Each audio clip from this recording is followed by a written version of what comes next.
तो ये है यातो, जिसे गॉड ऑफ वॉर भी कहा जाता है। काफी सालों पहले यातो ने गॉड होने के बावजूद भी बहुत से लोगों को जान से मारा था। यही वजह है कि यातो को सभी गॉड्स के बीच में सबसे डेंजरस माना जाता है। लेकिन फिलहाल किसी वजह से यातो ने ये सारे काम छोड़ दिए हैं और वो अब लोगों के बीच ही रहकर नॉर्मल गॉड की तरह सबके विशेष पूरी करता है। लेकिन सबसे बड़ी दिक्कत तो ये है कि यातो को बहुत से लोग जानते ही नहीं, जिसकी वजह से बेचारा सड़क पे आ चुका है।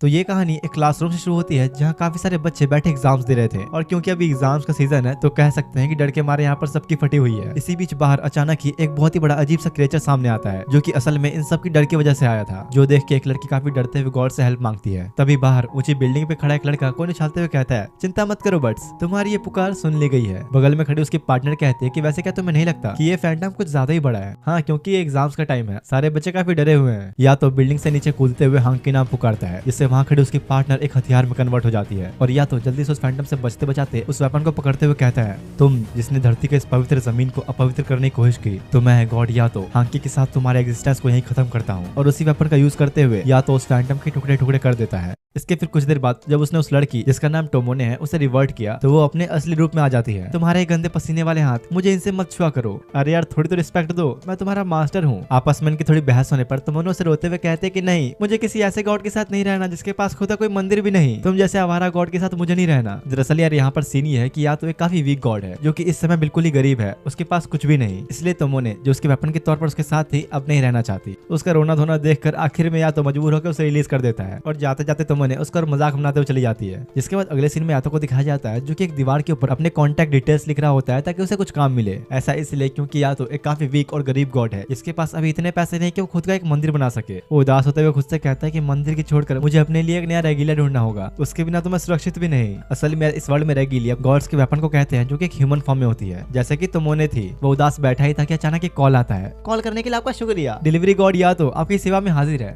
क्या मिलॉर्ड मिसिंग है? वैसे मैं बता दूं कि मिलॉर्ड को इंसान नहीं एक बिल्ली का नाम है, जिसके पूरे शहर में पोस्टर छपे हुए हैं और 3 लड़कियां उसी के बारे में बात कर रही होती हैं। गॉड यातो को बिल्ली को ढूंढने का काम मिला है। वो 3 लड़कियां आपस में गॉड्स के बारे में बात करने लगती हैं, जिसमें से एक का नाम था ह्योरी, जो कि एक मार्शल आर्टिस्ट गॉड की बहुत बड़ी फैन है। यहाँ तक कि उसने तो अपने गॉड की वीडियो भी डाउनलोड की हुई है। हाँ, मुझे पता है कि सुनने में काफी अजीब है। यही यातो भी उस बिल्ली को ढूंढते हुए घूम रहा होता है और चलते चलते उसकी नजर ह्योरी पे पड़ती है। उसे ऐसा लगता है कि या तो उसे देख रहा है, लेकिन असल में वो उस बिल्ली मिलॉर्ड को देख रहा था जो कि ठीक ह्योरी के पीछे ही थी। या तो ये देखते तेजी से उस बिल्ली की तरफ बढ़ता है। तभी ह्योरी आके उसे बचाने के लिए जल्दी से धक्का देती है, क्योंकि सामने से काफी स्पीड में एक बस आ रही थी। एक्सीडेंट होने की वजह से काफी सारे लोग भी इकट्ठा हो जाते हैं। तो ह्योरी उठ के उसे कहती है कि आखिर तुम सोच क्या रहे थे, अभी मरने वाले थे तुम। हाँ, लेकिन एक बार जरा तुम उस तरफ तो देखो। असल में हुआ ये कि ह्योरी उस एक्सीडेंट से बच नहीं पाई और पूरी तरह से जख्मी हो चुकी है। उसकी सोल भी बॉडी से बाहर आ गई है। जिसके बाद अब सीधा शाम का सीन दिखाया जाता है जहाँ पर ह्योरी एक हॉस्पिटल में आई हुई थी और वो भी जिंदा। सामने खड़े उसके डैड उसे कहते हैं, तुम्हें चिंता करने की अब कोई जरूरत नहीं, ये एक चमत्कार ही है कि तुम्हें एक बस से टक्कर लगने के बाद भी ज्यादा कुछ नहीं हुआ। थोड़ी देर बाद ढंग से होश में आने पर वो पूछती है कि आखिर उस लड़के का क्या हुआ जो मेरे साथ था। सब कंफ्यूज हो जाते हैं कि भला किसकी बात कर रही है ये, क्योंकि ह्योरी के अलावा उन्हें और कोई भी वहां नहीं मिला। ये लोग भूल कैसे सकते हैं, वो लड़का भी तो वहां था। जिसके बाद उसी दिन की रात का सीन दिखाया जाता है जब ह्योरी सो रही थी। तभी बहुत से लोगों की दर्द भरी आवाज सुनाई देने पर वो जल्दी से उठ जाती है। ह्योरी उन आवाजों से परेशान होकर अपने कान बंद कर लेती है, लेकिन इसके बावजूद भी वो लगातार उन्हें सुन पा रही थी। और तब ठीक 12 बजते ही पता नहीं कहां से या तो प्रकट हो जाता है। उसे ऐसे अचानक अपने बेड पे देख के ह्योरी डरते हुए दूर भागती है, पर फिर उसे याद आता है कि तो वही लड़का है जिसे मैंने बचाया था। तो पहचान लिया तुमने, सुबह मुझे बचाने के लिए थैंक्स। पर वैसे मैं बता दूं कि मुझे उस बस से टक्कर लगने के बाद भी कुछ नहीं होता, लेकिन फिलहाल तुम वो पहली लड़की हो जिसने मुझे बचाने की कोशिश की। आखिर तुम हो कौन? तो या तो स्टाइल मारते हुए कहता है, मैं हूँ एक गॉड। ह्योरी को लगता है कि शायद ये बंदा कोई नशा वशा करके आया है, इसलिए वो जल्दी से पुलिस को कॉल कर देती है। अरे अरे रुको, मैं सही में एक गॉड हूँ, मेरा नाम है या तो। क्या? लेकिन मैंने तो आज तक ऐसे किसी गॉड का नाम नहीं सुना। ये सुन के बेचारे को काफी बड़ा झटका लगता है। हाँ, मैं मानता हूँ कि मुझ जैसे हमारा गॉड को कोई नहीं जानता, लेकिन शायद तुम्हें ये बात पता होनी चाहिए कि आने वाले टाइम में मैं इस यूनिवर्स का सबसे पावरफुल और रिस्पेक्टिव गॉड बनूंगा, जिसके काफी सारे भक्त भी होंगे। या तो मन ही मन ये बातें सोच के अंदर ही अंदर काफी खुश हो रहा था। जिसके बाद थोड़ा सीरियस मूड में आके वो कहता है, वैसे आज की रात बहुत खतरनाक होने वाली है, मैं बिना किसी रेगिलिया के यहाँ नहीं रुक सकता। और एक हीरो टाइप स्टाइल मारते हुए खिड़की से कूद के चला जाता है। जिसके बाद अगले दिन जब ह्योरी स्कूल आती है तो बस यातो के बारे में सोच रही थी कि क्या वो सच में कल रात हॉस्पिटल में आया था या बस वो एक सपना था। शाम में घर जाते हुए रास्ते में ह्योरी को उसी बिल्ली का पोस्टर दिखता है, तो वो सोचती है कि शायद अगर वो इस बिल्ली को ढूंढेगी तो या तो भी उसे मिल जाएगा। और वो हर एक जगह पर उसे ढूंढने की कोशिश करती है, लेकिन कुछ मिलता नहीं। दूसरी तरफ इधर अपना गॉड या तो भी कैट फूड लेकर मिलॉर्ड को ढूंढ रहा होता है। थोड़ी देर बाद अचानक ही उसकी नजर मिलॉर्ड के ऊपर पड़ती है, जो बिना कुछ के भाग के उसके पास आ जाती है। या तो सोचता है कि आखिर ऐसा क्या हुआ, और इतने में आसपास काफी सारे आई बॉस जैसे दिखने वाले फैंटम्स आ जाते हैं। या तो जल्दी से बचते बचाते भागते हुए खेत में आता है, जहाँ एक और बड़ा सा फैंटम उसका इंतजार कर रहा था। और या तो क्या आता है उस पर अटैक करने लगता है। मिलॉर्ड को बचाने के लिए वो जल्दी से से उसे अपने कपड़ों के अंदर छुपा के जैसे तैसे फैंटम से लड़ने की कोशिश करता है, या तो अपना वेपन एक्टिवेट करने का ट्राई करता है, पर उसे फिर याद आया कि उसके पास तो कोई रेगिलिया ही नहीं है। और अब इससे पहले किया तो उस फैंटम का शिकार बन जाता, ह्यूरी आके बचा लेती है और उसे साइड में खड़ा करके जोश जोश में आके लड़ने चली जाती है, पर आखिर में बेचारी खुद ही फंस गई। तभी वो अपने फेवरेट मार्शल आर्टिस्ट के मूव्स याद करते हुए उस पर एक जोरदार अटैक करती है, जो कि सही में काम कर गया। लेकिन ये इतना भी कोई खुश होने वाली बात नहीं, क्योंकि फैंटम्स इतनी जल्दी हार नहीं मानते, इसलिए या तो जल्दी से मौका देखते ही ह्यूरी को लेकर निकल जाता है, या तो कि पूरी लाइफ में ऐसा पहली बार हुआ है कि किसी ने एक्चुअल में उसकी जान बचाई है। सुनो तुम, बहुत हो गया, अब मुझे अपने सवालों के जवाब चाहिए।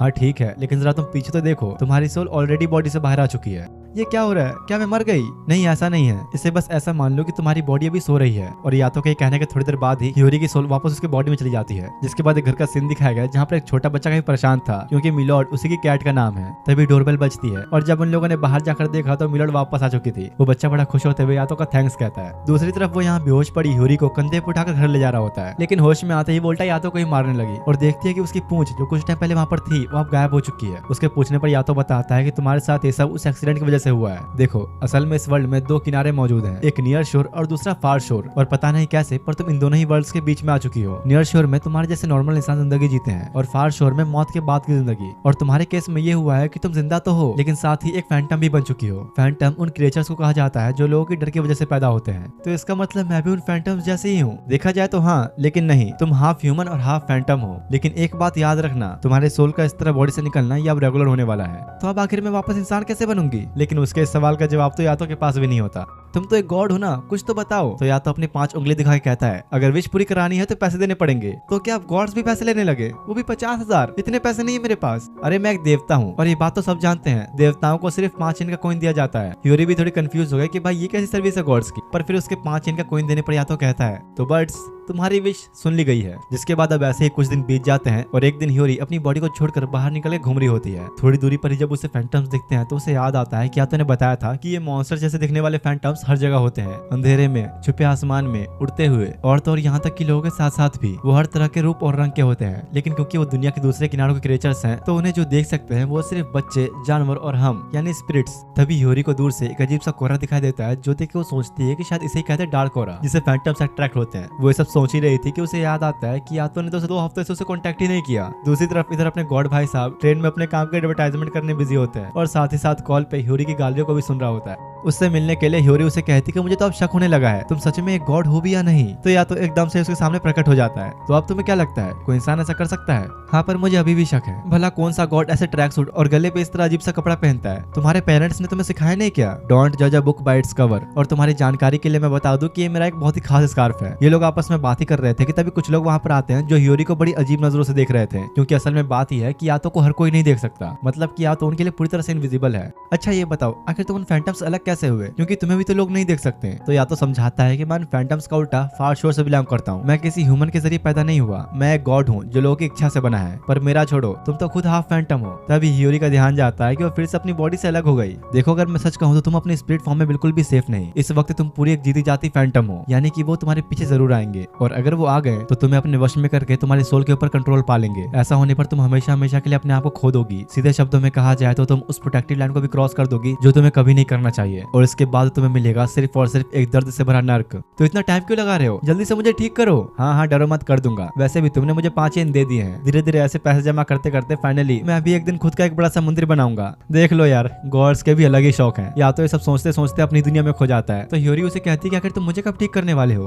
अरे चिंता मत करो, वो मैं कर दूंगा, पर फिलहाल मेरे पास कोई रेगिलिया नहीं, इसलिए मैं अपनी पावर्स यूज नहीं कर सकता। रेगिलिया गॉड्स के लिए एक वेपन की तरह होता है, उसके होने पर मैं किसी भी चीज से फाइट कर सकता हूँ। हाँ मैं समझ गई, मतलब अभी तुम किसी काम के नहीं, जो सुन के बेचारे को एक बड़ा झटका लगता है। वैसे यार मैं तुम लोगों को बता दूं कि रेगिलिया असल में स्पिरिट्स के रूप में होते हैं। तब यातो को किसी कस्टमर का कॉल आता है, जो सुनते ही बस एक झटके में ही वो गायब हो गया। जिसके बाद ह्यूरी सोचने लगती है कि आखिर अब वो करे तो करे क्या, और वो फैसला करती है कि कुछ न करने से अच्छा वो यातो का रेगिलिया ढूंढने में उसकी मदद करेगी। जिसके बाद ह्यूरी हर एक छोटे बड़े फैंटम के पास जाके उनसे यातो का रेगिलिया बनने के लिए पूछती है, पर आखिर में इन सब का कोई फायदा नहीं होता। तभी काफी दूर से एक डार्क ऑरा बाहर आने लगता है, जो देख के ह्यूरी सोचती है कि क्या पता मुझे वहाँ कोई नया रेगिलिया मिल जाए, और उसी तरफ चली जाती है। इधर यहाँ अपना यातो किसी आदमी के बाथरूम की मरम्मत कर रहा होता है। वो आदमी भी उसका काम देख के बड़ा खुश होता है और कहता है कि यार तुमने तो मेरी उम्मीद से ज्यादा अच्छा काम किया, तुम्हें सिर्फ 5 येन देके मुझे बुरा लग रहा है, तुम ये रख सकते हो। मेरी तरफ से एक टिप समझ लो इसे। अब तुम लोग सोच रहे होगे कि यातो को तो कोई देख नहीं सकता, तो भला ये आदमी कैसे देख पा रहा है? ऐसा इसलिए क्योंकि यातो को सिर्फ वही लोग देख सकते हैं जिन्हें वो दिखाना चाहता है, यानी कि सिर्फ कुछ गिने चुने लोग। इसलिए तो बेचारा पैसा कमाने के लिए सब पार्ट टाइम जॉब अब भी क्या करता है, या तो अपना काम खत्म करके किसी और गॉड के मंदिर में आकर आराम ही कर रहा होता है कि तभी उसे ह्यूरी का कॉल आता है जो उसे बताती है कि जल्दी आओ, मैंने तुम्हारे लिए एक रेगुलर ढूंढ लिया। जो सुनते ही बस एक सेकंड में या तो वहाँ पहुंच जाता है, पर एक रेगुलर के बदले उसे सामने दिखता है एक बड़ा सा खतरनाक फैंटम, जिसे जान बचाने के लिए दोनों जल्दी से भागने लगते हैं। अरे बेवकूफ, तुम्हें किस एंगल से वो रेगुलर दिखा, तुम देख नहीं सकती, ये कितना खतरनाक फैंटम है। हाँ लेकिन तुमने ही तो कहा था डोंट जज a book by its cover. अरे पागल, मैं मरने के लिए बोलूंगा तो मर जाओगी क्या। तभी ह्यूरी भागते हुए ध्यान देती है कि वो फिर से अपनी बॉडी से बाहर आ चुकी है, जिसके बाद वो फैंटम तेजी से उन पर लगातार अटैक्स करने लगता है और दोनों जैसे तैसे हो सके उसे बचने की कोशिश करते हैं। ह्यूरी को लगता है कि शायद वो अपनी इस स्पिरिट फॉर्म में बहुत कुछ कर सकती है और यही सोच के अकेले ही लड़ने चली जाती है। फिर यहाँ पर होना क्या था, वो फैंटम उल्टा उसे ही खाने वाला था, लेकिन आखिरी मौके पर ही या तो आके बचा लेता है। इसी बीच गलती से उसका हाथ फैंटम के मुंह में चला गया था, तो जैसे तैसे वो उसका एक छोटा सा हिस्सा काट के जल्दी से वहां से निकलता है। कुछ देर बाद अब जब दोनों बच के एक सेफ प्लेस पे आ जाते हैं तो ह्यूरी देखती है कि यातो के हाथ से काफी सारा खून निकल रहा है। वो हेल्प करने की कोशिश करती है, लेकिन यातो मना करते हुए कहता है कि मुझे छूना मत, वरना तुम भी इसकी चपेट में आ जाओगी। ये इंसानों जैसा खून नहीं, गॉड्स के लिए एक तरह की अपवित्रता है। अगर इसके ज्यादा फैलने से पहले से खत्म नहीं किया गया तो ये अंदर ही अंदर मुझे खाता रहेगा।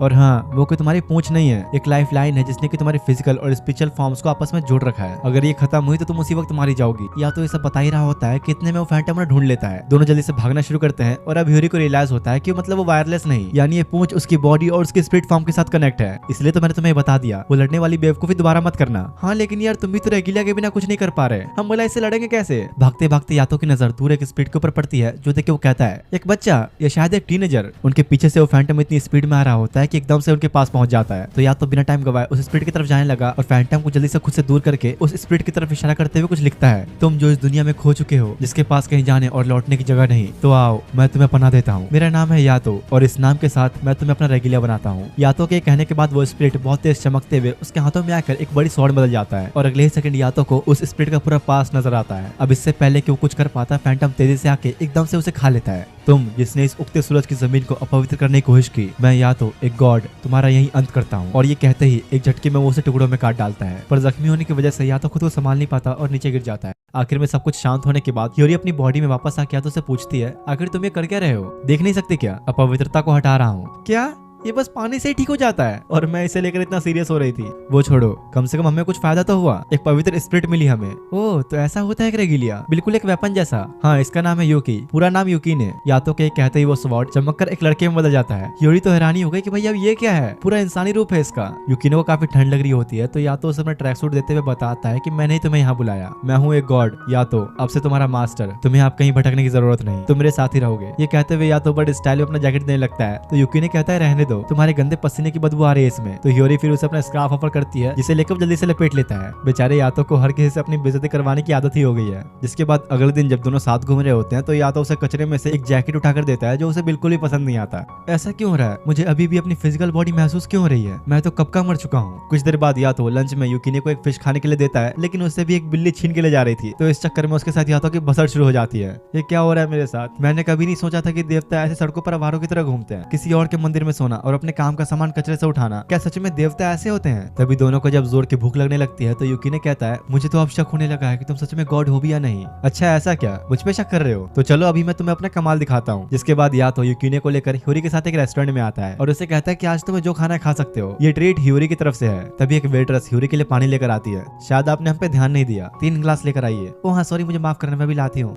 ये क्या, मुझे तो लगा था कि लोग तुम्हें देख नहीं सकते। अरे नहीं, ऐसा नहीं है कि हम इनविजिबल हैं, बस इसे ऐसा समझो कि हम पे ध्यान दे पाना काफी मुश्किल है। चलो एग्जांपल के तौर पे तुम ये बताओ कि यहाँ पर कितनी वेटरेस हैं। ह्यूरी उनकी तरफ देखने लगी तो या तो कहता है कि नहीं, बिना देखे बताओ। ऐसा है तो शायद मेरे ख्याल से 2, लेकिन यार असल में यहाँ पर 4 वेटरेस मौजूद हैं। तो आप समझ गई तुम, ऐसे ही बिल्कुल उनकी ही तरह मैं और यूकी ने भी बैकग्राउंड में घुल मिल गए हैं। अगर किसी काम पर ध्यान भी आया तो थोड़ी देर में ही हमें भूल जाएगा। जिसके बाद खाना आने पर दोनों मिलकर ऐसे ठूसने लगे कि जैसे पता नहीं सालों से भूखे हो। लंच के बाद जब ह्यूरी और यूकी ने बाहर होते हैं तो वो उससे पूछते कि आखिर तुम रेगिलिया बनने पहले क्या करते थे। सच कहूँ तो मुझे नहीं पता, मैं बस इतना जानता हूँ कि मैं मर गया था और उसके अगले ही पल यादों के हाथ में था, उससे पहले कि मेरे पास कोई भी यादें नहीं। और बातों बातों में यूकी की नजर वहां पड़ जाती है जहाँ नहीं पड़नी चाहिए थी, इसलिए वो शर्माकर जल्दी से नजर घुमा लेता है। लेकिन यातो जैसे ही रेस्टोरेंट से बाहर निकलता है उसे ये महसूस हो जाता है कि जरूर यूकी ने कुछ बुरा सोचा, क्योंकि गॉड्स और उनके रेगिलिया आपस में कनेक्टेड होते हैं। तो यातो उसके हर बुरे और अच्छे ख्यालों को महसूस कर सकता है। तभी किसी कस्टमर का कॉल आते ही वो यूकी को साथ लेकर जाने ही लगा कि गलती से ह्यूरी के स्पिरिट उन्हें रोकने के चक्कर में उनके साथ ही टेलीपोर्ट हो जाती है। जिसके बाद जब वो लोग उस बुलाए गए लोकेशन पर पहुंचते हैं तो आसपास से काफी घना कोहरा छाने लगता है और कुछ लोग एक एक करके सामने आते हैं।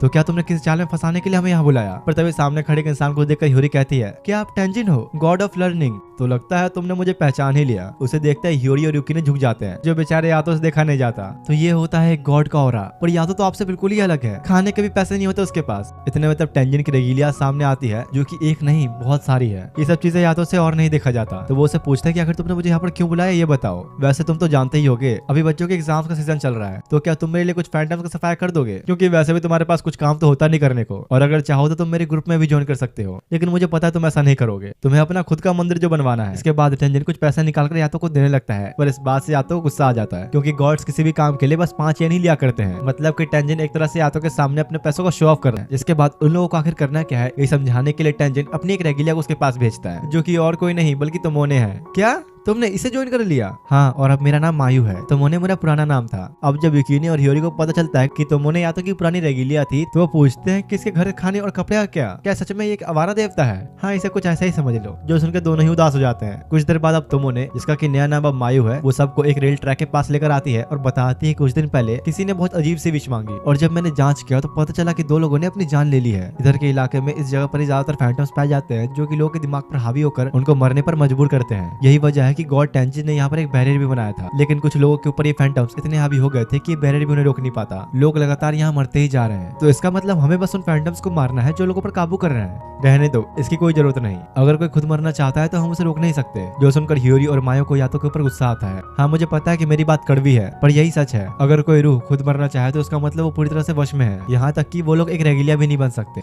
यातो से ऐसी बातें सुन के गुस्से में ह्योरी अकेले ही उन फैंटम से लड़ने चली जाती है, पर यातो को कोई फर्क नहीं पड़ता। अगर तुम भूल गए तो मैं तुम्हें याद दिला दूं कि एडवांस पेमेंट तुम्हें मिल चुकी है, तो ये काम तुम्हें करना ही पड़ेगा। वैसे मुझे नहीं लगता कि ह्योरी को अकेले लड़ने देना सही रहेगा। दूसरी तरफ ट्रेन स्टेशन का सीन दिखाया जाता है, जहाँ पर ह्योरी अपना काम कर चुकी थी, लेकिन ये इतना आसान भी नहीं था। उसके सामने एक के बाद एक काफी सारे फैंटम्स अपीयर होने लग जाते हैं, जिनका सामना वो चाह के भी नहीं कर सकती, और वो सब मिलकर ह्योरी को एक ट्रेन ट्रैक पर रख देते हैं, जहाँ पर सामने से एक ट्रेन बहुत ही स्पीड में आ रही होती है। पर तभी एंड मौके पर यादव पहुंच के उन फैंटम्स को काट डालता है और दोनों जल्दी से ट्रेन के ऊपर चढ़ जाते हैं। तुम्हें याद तो है ना, पूंछ कट गई तो अपनी जान गवा दोगी। उसी ट्रेन ट्रैक के रेलवे क्रॉसिंग के पास एक लड़का खड़ा होता है, जिसे एक फैंटम ने वश में कर रखा था, पर सही टाइम पर यातो अपने रेगिलिया युकिने के साथ उसको टुकड़ों में काट डालता है, और साथ ही उसके इस खतरनाक अटैक की वजह से आसपास की चीजें भी कट जाती हैं। लगता है तुमने तो कुछ ज्यादा ही ताकत लगा दी। दूसरी तरफ रेलवे ट्रैक के उस पार तोमोने यातो का शुक्रिया अदा करते हुए अपना सर झुकाती है। शाम के टाइम तीनों जब जा रहे होते हैं तो ह्योरी उससे पूछती है कि तुमने तो कहा था कि तुम मरने वालों को नहीं रोकोगे, लेकिन लगता है कि तुम भी ऐसा नहीं चाहते, है ना? तुम गलत हो। मैं बस किसी को इन लोगों के सामने मरने नहीं देना चाहता। और यातो का इन लोगों से मतलब युकिने और तोमोने जैसी रेगिलिया से है, क्योंकि उन सब ने खुद की जान नहीं ली, मतलब वो और जीना चाहते हैं। इसलिए यातो किसी भी दूसरे इंसान को इन लोगों के सामने मरने नहीं दे सकता। उसकी बातों को ढंग से समझने पर ह्योरी रोने लगती है, तो यातो को लगता है कि जरूर युकिने ने ही कुछ किया होगा। रात में आप दोनों एक मंदिर में आते हैं, जहाँ युकिने को काफी ठंड लग रही होती है, तो यातो उसे वही कचरे से उठाई हुई जैकेट लाकर देता है। तो अब बेचारा गरीब का बच्चा क्या ही करे। वैसे आज तुमने अपने पहले दिन के हिसाब से काफी अच्छा काम किया, मतलब मैं तुम्हें लेकर बिल्कुल सही था। जिसके बाद युकिने सो जाता है और एक लड़की उन्हें दूर से देख रही होती है। सोते हुए यातो अपने ही सपने में डूबा था, जहाँ वो इस वर्ल्ड का सबसे पॉपुलर गॉड बन जाता है और सब लोग उसके ही भक्त बने होते हैं। वो इतना खोया हुआ था कि गुस्से में युकिने ही उसे लात मार के नीचे फेंक देता है। सुबह सुबह ह्योरी दोनों के लिए ब्रेकफास्ट लेकर आती है, पर युकिने के साथ मिलकर वो भी यातो के सपने का मजाक उड़ाने लगती है। तो लगता है तुम्हें दिखाना ही पड़ेगा कि एक गॉड क्या कर सकता है। मेरे सपने अब सच होने वाले हैं, क्योंकि मैंने ये जो खरीदा, उस औरत ने मेरा हाथ देखकर कहा कि इस मटके पर सिर्फ मेरा नाम लिखा है, यही मुझे अमीर बनाएगा। जो सुनकर दोनों कहते हैं कि लो भाई, एक गॉड के साथ ही स्कैम हो गया। यातो ने और भी कई सारी चीजें खरीदी थी और उसे लग रहा था कि बस अब इसी से मेरे सपने सच हो जाएंगे, लेकिन इतनी बकवास सुनकर युकिने और ह्योरी गुस्से में उसका मटका ही तोड़ डालते हैं। बेचारा या तो सदमे में ही चला गया देख के। ये सब फालतू का नाटक छोड़े कम से कम कुछ काम धंधा तो कर लो। अब इसमें मैं क्या करूं जब मुझे कुछ काम ही नहीं मिल रहा। तो ह्योरी फिर उसे थोड़ा सा आराम से समझाती है कि कोई ऐसा काम तो होगा ही जिससे तुम और ज्यादा पैसे कमा सको। तो या तो खड़ा होते हुए कहता है, जाओ जाकर अपनी बॉडी लेकर आओ, तुम्हें आज किसी से मिलवाना है। फिर वो ह्योरी और युकिने को अपने साथ लेकर कहीं पर आता है। दोनों कंफ्यूजन में ही होते हैं कि आखिर हम लोग यहाँ पर करने क्या आए हैं। और तभी या तो किसी को आवाज लगाता है और अगले ही सेकंड अचानक एक लड़की आके यातो के गले लग जाती है। उन दोनों को ही अपनी आंखों पर यकीन नहीं होता कि भाई उन्होंने क्या देख लिया। तो यार इससे मिलो, ये है कोफुको, मेरी प्यारी गर्लफ्रेंड। जो सुन के उन दोनों को एक बड़ा झटका लगता है कि भाई ये कैसे हो गया। कोफुको, दरअसल मुझे तुमसे एक एहसान चाहिए। हाल ही में मैंने इस बच्चे को अपना रेगिलिया बनाया, पर तुम तो जानती ही हो मेरे हालात कैसे हैं। मैं उसे इस ठंड में कुछ गर्मा गर्म खिलाना चाहता हूँ, पर देखो मुझे, मैं तो उसे पहनने के लिए ढंग के कपड़े भी नहीं दे पाया। उसके सामने या तो और ज्यादा ड्रामा करने के लिए मगरमच्छ के आंसू बहाने लगता है। तो बेचारी कोफुको से अपने बीएफ की हालत देखी नहीं जाती और उसे कुछ पैसे दे देती है। यातो की तो भाई किस्मत ही चमक गई। तो ये करना था इसे। इसको घटिया इंसान कहना भी घटिया शब्द की बेइज्जती है। इतने में अंदर से एक आदमी आके यातो को एक लात मारता है। मैंने कहा था ना तुझे मेरी मिस से दूर रहने के लिए, क्या इनका चक्कर चल रहा है। असल में यार ये आदमी कोफुको का एक रेगिलिया है जिसका नाम है कुरो और इंसानी नाम है दाइगोकू। कोफुको असल में 7 गॉड्स ऑफ फॉर्च्यून में से एक है। वैसे तुम दोनों बड़े अच्छे कपल हो। ऐसा किसने कहा? हम लोग कपल नहीं, लेकिन तुमने तो अभी थोड़ी देर पहले कोफुको को अपनी मिस कहा था। हाँ, क्योंकि मिस तो बस एक टाइटल है, असल में मेरी मास्टर है। क्या तुम्हें इस बात से कोई परेशानी है? उसका एक गुस्से वाला एक्सप्रेशन देख के दोनों की फट जाती है। पीछे बैठा या तो कहता है उसकी आंखों में मत देखना, काफी डेंजरस हो सकता है। ये भले ही तुम्हें बाहर से सख्त दिख रहा है पर बच्चों को देखे पिघल जाता है। जो सुन के गुस्से में दागो को फिर से या तो लात मार के बाहर फेंक देता है। थोड़ी देर तक चारों आपस में मस्ती करते हैं और बातों बातों में कोफुको बताती है कि या तो वो नहीं जो तुम्हें बाहर से दिखता है वो सभी गॉड्स में सबसे डेंजरस माना जाता है, तो बच के रहना उससे। ये देखो यार, एक अच्छी खबर, मुझे एक नया काम मिला। और युकिने को घसीटता हुआ अपने साथ ले जाता है। पर दाइगोकू को ये बात समझ नहीं आती कि आखिर या तो इन्हें यहाँ क्यों लेके आया था। अगले सीन में एक आदमी को दिखाया जाता है जो कि एक बिल्डिंग की छत पे खड़ा अपनी माँ से माफी मांग रहा होता है और तब अचानक या तो प्रकट हो जाता है जिससे दोनों ही नीचे गिर जाते हैं। अरे तुमने उसे धक्का क्यों दिया?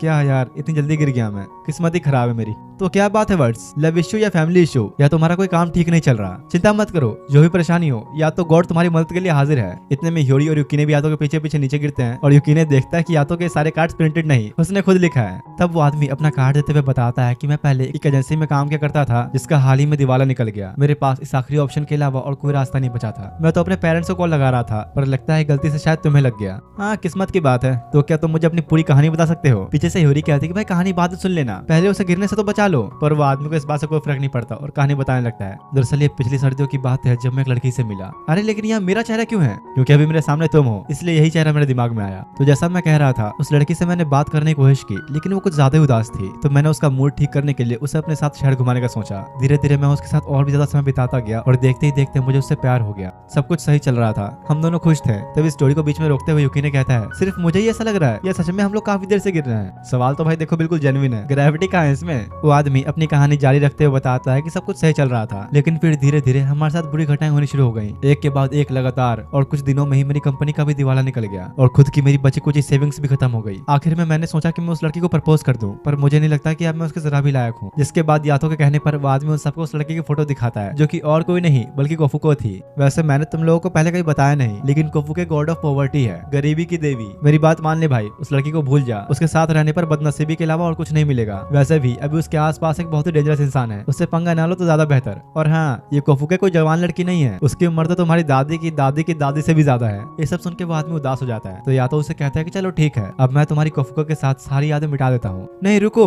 मुझे कोई परवाह नहीं, अगर मैं मर भी गया तो मैं उससे बहुत प्यार करता हूँ। तो या तो उसे एक जोरदार पंच मारते हुए कहता है कि जो इंसान खुद को मारने के लिए तैयार हो वो क्या किसी से प्यार करेगा? युकिने, तुम रेडी रहना। वैसे क्या तुम्हारा कोई लास्ट मैसेज जो तुम उसे देना चाहो? हाँ, बस उसे कह देना कि वो हमेशा खुश रहे। चिंता मत करो बर्ड्स, तुम्हारी विश सुन ली गई है। ये कहते हुए या तो उसकी कोफुको के साथ सारी यादें मिटा देता है और आखिर में काफी घंटों के बाद ग्रेविटी की भी नींद खुल जाती है। जिसके बाद अब शाम में तीनों कोफुको के पास आते हैं सारी बातें बताने के लिए कि कैसे उसकी वजह से आज एक आदमी मरने वाला था। देखो मेरी इसमें कोई गलती नहीं, तुम मुझे कहीं जाने ही नहीं देते इसलिए ऐसा हुआ। हाँ, नहीं जाने देता क्योंकि तुम्हारे बाहर जाने पर सिर्फ और सिर्फ तबाही होती है। लेकिन भले ही जो भी हुआ, तुम जैसे बच्चे के पास इतनी काबिलियत होना काफी हैरानी वाली बात है। क्या ये सही में इतना मुश्किल है? हाँ, क्योंकि रिश्तों को मिटाना बनाने से ज्यादा मुश्किल होता है। या तो लगता है तुम्हें काफी अच्छा रेगिलिया मिला है। अरे हाँ, मैं तो इसे देखते ही समझ गया था कि जरूर इसमें कुछ बात है। जिसके बाद दाइगोकू उस आदमी को बचाने के लिए यातो को 5 का कॉइन देता है क्योंकि आखिर में ये सब कोफुको की वजह से ही तो हुआ था। अब जब तीनों जाने लगते हैं तो ह्योरी कोफुको से पूछते कि तुमने जो कहा था कि यातो एक काफी डेंजरस गॉड है, तो वो बस एक मजाक था, है ना?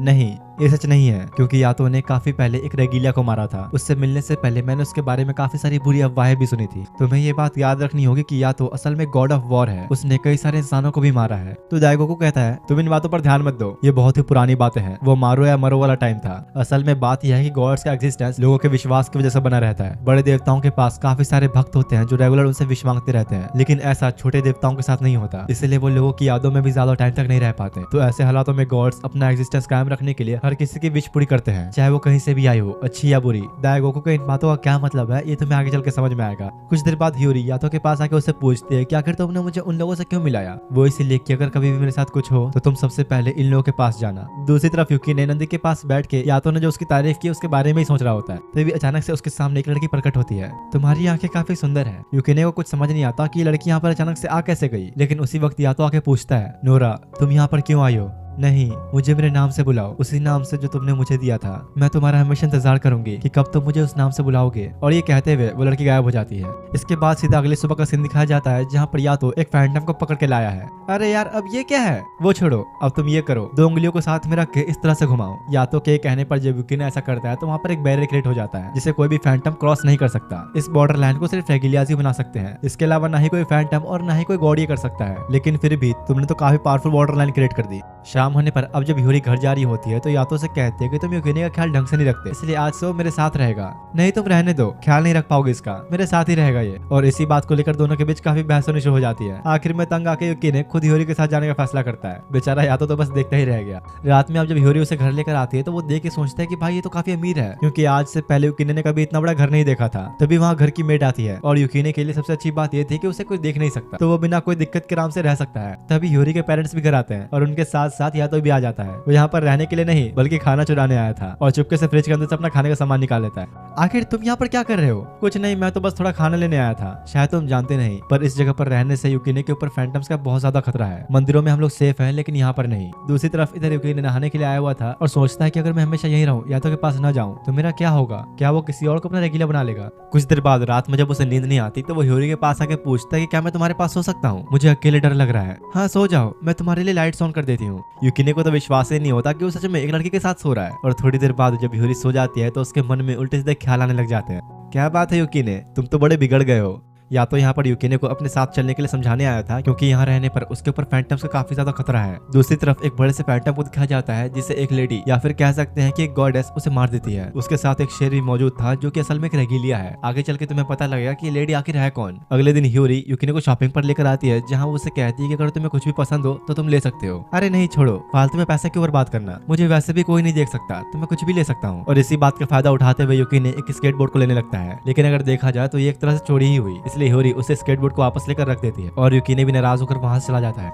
इतने में वहां पर यातो की एंट्री होती है और ह्योरी के पास आके वो उसे बताता है कि फिलहाल मैं यूकिने के सारे इमोशंस को फील कर सकता हूँ। ऐसा लगता है कि तुमने उसका दिल दुखा दिया। जिसके बाद वो ह्योरी को एक पार्क में ले जाकर बताता है कि यूकिने पहले एक इंसान ही था, उसके अंदर इंसानों वाले ही सारे इमोशंस भरे हुए हैं। आखिर में है तो वो एक बच्चा ही, तो इसलिए वो अपने गायब होने का गलत फायदा भी उठा सकता है, शायद चोरी भी करे। और अगर वो कोई गलत काम करता है तो उसका मास्टर होने के तौर पर मैं उसे एक पनिशमेंट दूंगा। ऐसा भी हो सकता है कि मुझे उसकी जान लेनी पड़े। ये सब सुन के ह्योरी को कफुको की वो बात याद आती है, जहाँ उसने उसे बताया था कि यातो ने काफी पहले एक रेगिलिया को जान से मारा था। ये सोचते ही वो जल्दी से यूकिने को ढूंढने के लिए चली जाती है। दूसरी तरफ यहाँ पर ये सड़कों पर घूम रहा होता है। धीरे धीरे जैसे ही रात का अंधेरा छाने लगा, डर के मारे उसकी फट जाती है और जल्दी से घर की तरफ भागता है। वही रास्ते में यूकिने को रोती हुई एक बच्ची दिखती है, जो कि शायद उसे देख पा रही थी। यूकिने इग्नोर करते हुए जाने की कोशिश करता है, लेकिन वो बच्ची आके उसे पकड़ लेती है, जिसका ये मतलब हुआ कि ये भी एक स्पिरिट है। यूकिने उसे एक पार्क में लेकर आता है, जहाँ वो बच्ची बैठकर अपने पेरेंट्स का वेट कर रही थी। वो ये अच्छी तरह से जानता था कि कोई भी नहीं आएगा, क्योंकि असल में बच्ची मर चुकी है, पर उसे समझ नहीं आता कि वो आखिर इसे ये बात बताए कैसे। थोड़े सोचने के बाद जैसे ही यूकिने उसे बताता है कि तुम्हारे पेरेंट्स अब कभी नहीं आने वाले, तो वो लड़की उदास होकर रोते हुए जाने लगती है। उसके उदास होने की वजह से काफी सारे फैंटम सामने आते हैं, जो उसकी सोल को अपने वश में करने लगते हैं। पर सही टाइम पे ह्योरी भी वहां पर पहुंच जाती है और आते ही यूकिने को बॉर्डर लाइन के बारे में याद दिलाती है, जो सुनते ही बिना टाइम गवाए वो एक बॉर्डर लाइन क्रिएट कर देता है। लेकिन अब इसके लिए काफी देर हो चुकी थी। बस कुछ ही देर में उसके सोल को फैंटम्स ने काफी हद तक अपने काबू में कर लिया था। ये सब देखकर यूकिने काफी डर जाता है और उसकी बनाई बॉर्डर लाइन भी मिट जाती है। देखते ही देखते उन फैंटम्स ने पूरी तरह से उस बच्ची को अपने वश में कर लिया। यूकिने के ऊपर एक अटैक होने वाला था, पर ह्योरी आके बचा लेती है और अगले ही पल वो छोटी बच्ची उनके वश में आकर एक बड़े फैंटम बदल जाती है। तभी या तो वहां आता है और दोनों को पकड़ के जल्दी से बचा लेता है। अब हमारे पास ज्यादा टाइम नहीं, इसे यहीं खत्म करना होगा। जिसके बाद वो यूकिने को वेपन में ट्रांसफॉर्म करके उस फैंटम बनी हुई बच्ची पर अटैक करता है, लेकिन या तो मार नहीं पाता, क्योंकि यूकिने ऐसा नहीं चाहता था। वो अभी कैसे भी करके इस बच्ची को बचाना चाहता है। देखो तो मेरी बात को समझो, अब हम कुछ नहीं कर सकते। फैंटम्स ने पूरी तरह से उसे अपने वश में कर लिया है। हमारे पास ये लास्ट ऑप्शन है, उसे मार के ही आजाद कर सकते हैं। तो अब फाइनली यूकिने न चाहते हुए भी यातो के साथ उस फैंटम को मार देता है। पर इस बात से यूकिने काफी उदास हो चुका था, क्योंकि उसने कभी सोचा नहीं था कि उसे एक बच्चे को मारना पड़ेगा। अगले दिन सुबह जब ह्योरी नाश्ता लेकर आती है तो उसमें भी उसे फैंटम्स दिखाई देने लगते हैं, जिससे वो काफी डर जाता है। कुछ देर बाद अब यूकिने उस स्टोर के पास आकर उन स्केट बोर्ड्स को देखता है, जो कि उसे लेने का मन था।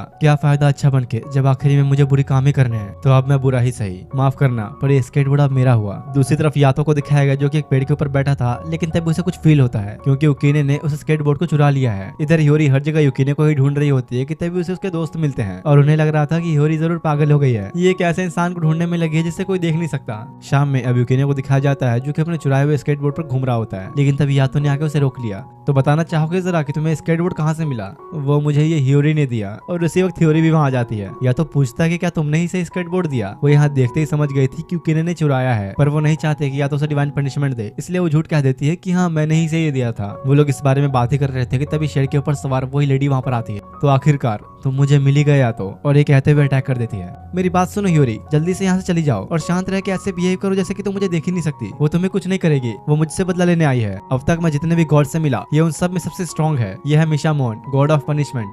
क्या?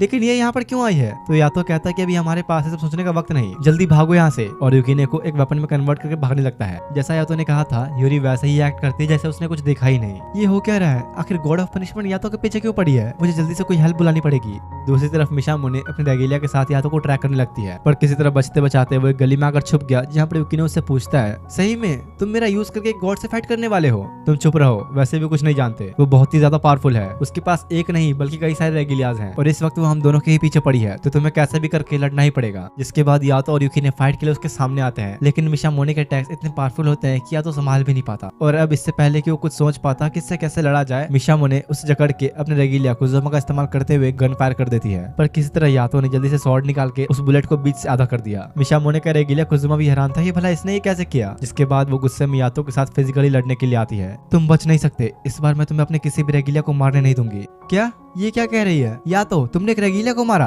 लेकिन क्यों? तुम थोड़ी देर अपना मुंह बंद नहीं रख सकते क्या? दूसरी तरफ इधर हियोरी को दिखाया जाता है जो कि भागकर कोफुको और दाइगोको के पास मदद मांगने के लिए आती है। प्लीज उसकी मदद करो, गॉडेस ऑफ पनिशमेंट मिशामोने यातो के पीछे पड़ी है, वो आज उसे मार के ही रहेगी। देखो मैं समझती हूँ, पर ये उन दोनों का आपसी मामला है, इसमें हम कुछ नहीं कर सकते, क्योंकि यातो ने काफी पहले मिशामोने के रेगिलिया को जान से मार डाला था। पर ये सुनने के बाद भी हियोरी उनसे लगातार यातो की मदद करने के लिए रिक्वेस्ट करती है। चलो ठीक है, मैं तुम्हारी हेल्प कर दूंगी और तुम्हें इस विश को पूरा करने के बदले पैसे देने पड़ेंगे। तो हियोरी इसके लिए भी मान जाती है। ठीक है, तो डील पक्की हुई। जिसके बाद हियोरी यातो को ढूंढने के लिए अपनी बॉडी से बाहर आती है। क्या बात है, ये लड़की ऐसा भी कर सकती है। और क्योंकि हियोरी एक स्प्लिट होने के साथ साथ आधी फैंडम भी है, तो बहुत जल्दी ही यातो के लोकेशन का पता लगा लेती है। दूसरी तरफ इधर अपने गॉड भाई साहब मिशामोने से किस तरह बचते बचाते एक जंगल में आके छुपे होते हैं। यूकिने पूछता है कि आखिर क्या वजह थी कि तुमने उसके रेगिलिया को मारा? बस इतना समझ लो कि मुझे उसे मारना पड़ा, इसलिए मारा। अच्छा, तो अगर मैंने कोई गलती की या तुम्हारे काम के लायक नहीं रहा, तो क्या तुम मुझे भी मार डालोगे? बकवास बंद करो अपनी, ये फालतू की बातों का टाइम नहीं है मेरे पास। और इसी बात को लेकर दोनों के बीच झगड़ा होने लगता है। लेकिन इतने में मिशामोने भी वहाँ जाती है। या तो ऑलरेडी काफी इंजर्ड हो चुका था, पर आज जिंदा बचने के लिए उसे लड़ना ही होगा। अब इससे पहले कि मिशामोने अटैक करती, कोफुको और दाइगोको पहुंच जाते हैं और बिना टाइम गवाए कोफुको जल्दी से दाइगोको का यूज करते हुए एक बड़ा पोर्टल क्रिएट करती है, जिसके अंदर से एक साथ कई सारे फैंटम्स बाहर आते हैं। मिशामोने का रेगिलिया कुजुमा उसे पीछे हटने के लिए कहता है, लेकिन वो नहीं मानती और अपने लायन से यातो पर अटैक करवाती है। वो ऑलरेडी इतना इंजर्ड हो चुका था कि कुछ भी नहीं कर पाता।